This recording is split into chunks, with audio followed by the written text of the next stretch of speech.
Managing conflict is the thing that is most critical in all of our relationships. We all struggle with conflict and we all have a lot of conflict.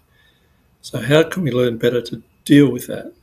Well, the best thing is to learn to negotiate. And here's some steps that we can take to resolve conflict through negotiation. Step one, focus on how things can get better.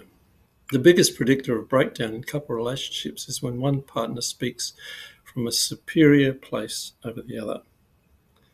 Contempt results in put downs and destructive criticism. So, contempt and criticism are big barriers to healthy relationships.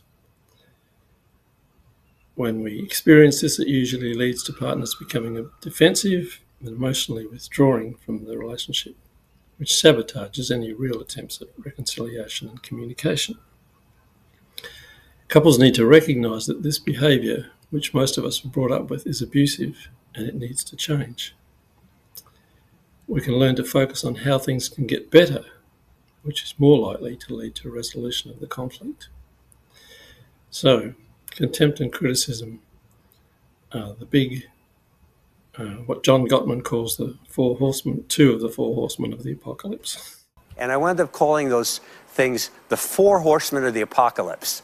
And because there were four things that really were very predictive of divorce. And they were characteristic of the disasters and very different from the masters. And the masters are dealing with conflict in this way. It's kind of like if I was imagine I was holding an invisible soccer ball right here, okay? And this soccer ball represents our problem. And my wife and I are kicking this ball around. And that's the way the masters deal with things. Now, the disasters from the beginning try to put that ball in their partner's body. And they're really saying, you're the problem, right? So the first horseman of the apocalypse is what we call criticism. And criticism is a way of complaining that suggests that your partner's personality is defective, okay? And now, what are the masters doing? The masters are still complaining, right? But they're talking about themselves, talking about their feelings, and what they need. So let's say, for example, I complain. And I want to complain the way, a really great relationship would complain. I might say to my wife something like, you talked about yourself all through dinner. You never asked me anything about my day. And that hurt my feelings. I really need you to ask me about my day. Okay? So there I'm talking about myself, what I feel, and what I need, right? Now, the disasters would try to make that just a symptom of my wife's defect. And I would say to my wife something like, you talked about yourself during dinner. You never asked me anything about my day. What is wrong with you? This is a great question, right? What is wrong with you? Does anybody ever answer that question? Hey, I'm glad you asked that. Let me take a look and see what's wrong, It's not really a question, right? Now, the second horseman of the apocalypse kind of follows from the first, because if you feel criticized, you're going to be feeling attacked and you're going to be warding off this attack, right? And that's defensiveness, the second horseman of the apocalypse. And we found there are two ways of becoming defensive that are most common in couples. The first is righteous indignation. And in righteous indignation, what you're doing is meeting a complaint with a counter-complaint. The second way of being defensive is I can act like an innocent victim. And the most common way people act like an innocent victim is they whine. I cared about your day, I really did. I was really interested in your day. Now, what's the opposite? What's the constructive alternative? What do the masters do instead of get defensive? It's very simple.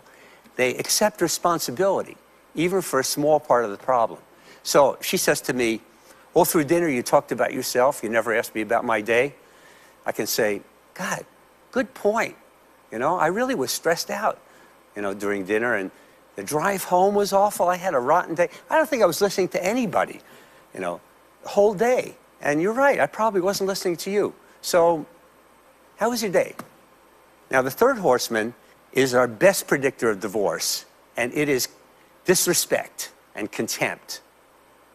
Now, contempt is a little bit different than criticism, because in contempt, you feel superior to your partner. You're speaking from a higher plane, kind of like I'm on this podium and I'm talking down. Well, if you do that to your partner, you feel, let's say you feel cleaner than your partner, or more punctual, or tidier or smarter than your partner, then you're going to kind of talk down to your partner, and the comment that will come out will be this kind of snobby, contemptuous comment, right?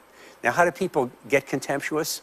The most common way they do that is by calling their partner names or directly insulting them. And, so you can say, what a jerk. You only talk about yourself.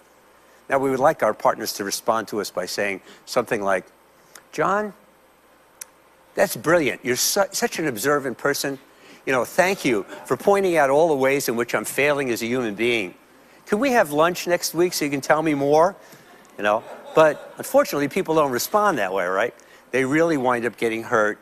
In fact, contempt is our single best predictor of divorce. Now, what is it that the masters are doing that's the alternative for contempt? What is the opposite of disrespect? It is not doing nothing. It is really respect and being proud of the people we love. And what the masters are doing is creating in the relationship a culture of appreciation.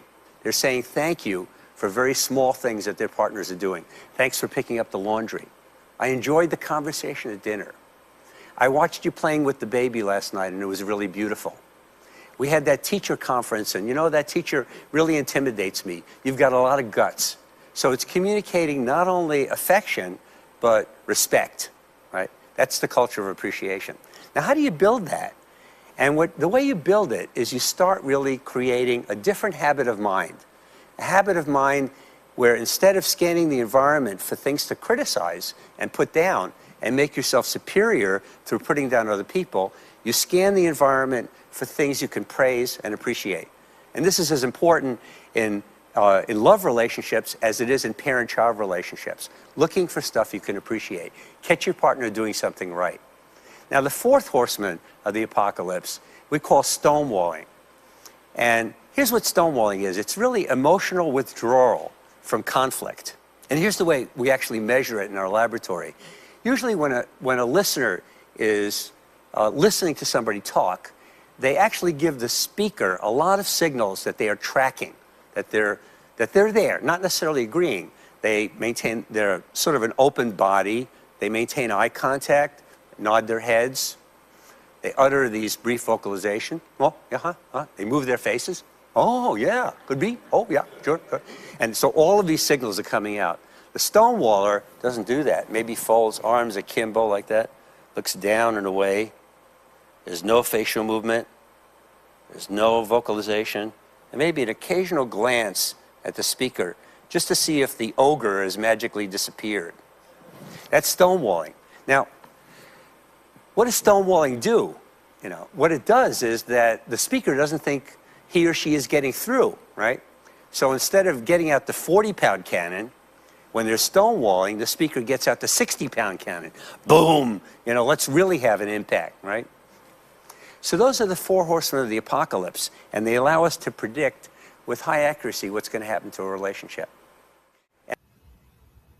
So we need to learn to focus on how things can get better rather than be putting each other down and building up contempt towards our partners. Step 2, show respect for each other. Think about what it was like when you first met. What attracted to you each other? No doubt there was lots of admiration and fondness. Think about the times when you looked forward with great anticipation to talking with each other so that you could get to know each other better. Think about the qualities you appreciated in each other and how you enjoyed being together and listening to each other's thoughts.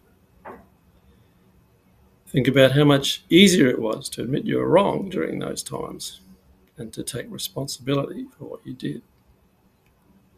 Step 3, speak to each other calmly.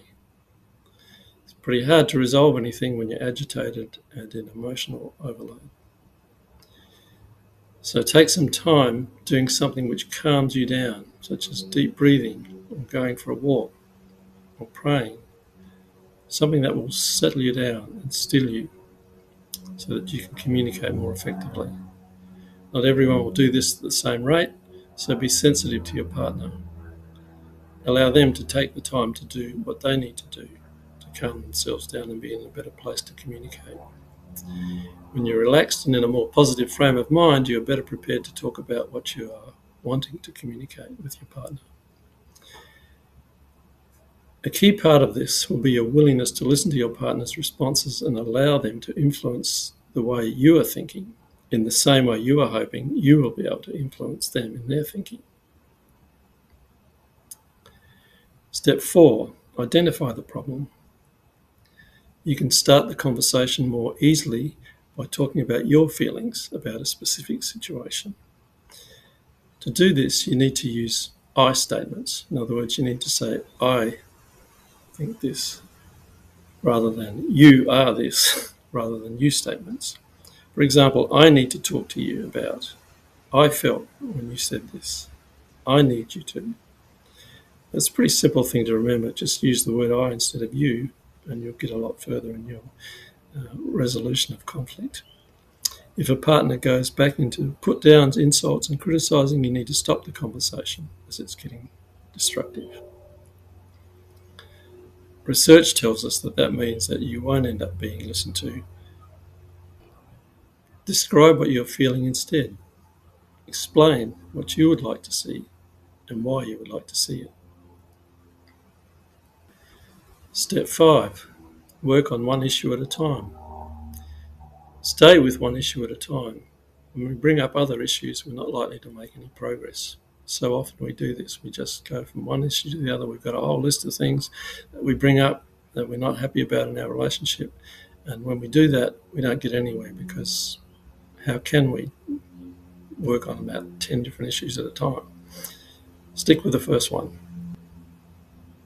Step 6, listen to what your partner is saying. So critical.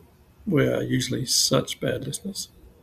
It's usually best to structure the conversation so that each partner gets equal time to speak and each partner actively listens.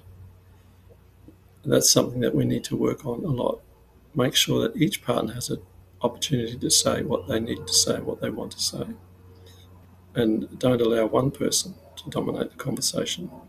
And if it's us, we need to learn to listen rather than be talking all the time.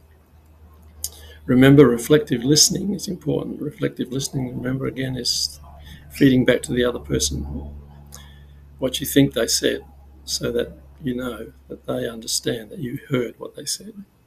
So critical. Step 7, suggest what could work for you. Find areas that you can be flexible about, and think about areas in which you are not open to being influenced. Consider that you are probably both right about what you're saying. Validate, respect, and accept each other's point of view. Validate means to recognise that it's acceptable, that what they're saying is right, it's what they really think. And we need to accept that that's how they feel. Take responsibility for your part in what happened. And make an apology. So critical. We need to learn to forgive each other. We do so many things that are hurtful to each other, and if we don't forgive, we allow resentment and bitterness, hatred to build up, and that's just so destructive in our relationships. So make an apology. Each come up with something that will work better next time. So work on what you think will work better next time, and make a point of developing a way forward so that the conflict that just arose doesn't necessarily have to happen again. Maybe it will, and maybe you'll need to go through the same process. But try and be forward-thinking, positive in what can happen next time to have a better outcome for you, your children, and your whole family.